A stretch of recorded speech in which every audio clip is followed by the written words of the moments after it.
অস্বাস্থ্যকর পরিবেশে খাদ্যদ্রব্য প্রস্তুত প্রণালীর মধ্যে পরিবাহিত নানা রোগ জীবাণু সংক্রমণের মাধ্যমে মানবদেহে যেমন সৃষ্টি করে দুরারোগ্য ব্যাধির, ঠেলে দেয় মানুষকে কখনো অকাল মৃত্যুর দিকেও। তবে খাদ্যশিল্পে জড়িত কর্মীদের মধ্যে যথেষ্ট সচেতনতা তৈরি করে এইসব জীবাণুর আক্রমণ থেকে পরিত্রাণ পাওয়ার পরিবেশ তৈরি করা সম্ভব।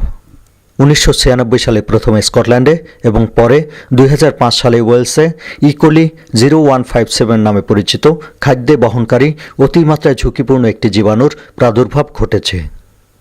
এসব নিয়ে সবসময় উদ্বিগ্ন এবং সতর্ক এখানকার স্বাস্থ্যবিজ্ঞান বিষয়ক কর্মকর্তারা।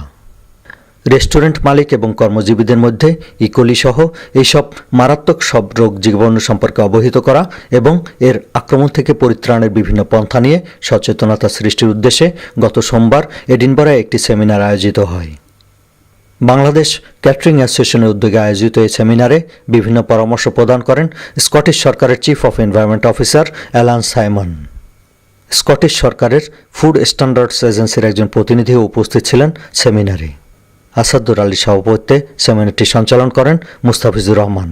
বিশেষ অতিথি হিসেবে উপস্থিত ছিলেন ডক্টর ওয়ালিদ আসাদুদ্দিন MBE। স্কটল্যান্ডের এডিনবরা থেকে Humayun Kabir, channel I news.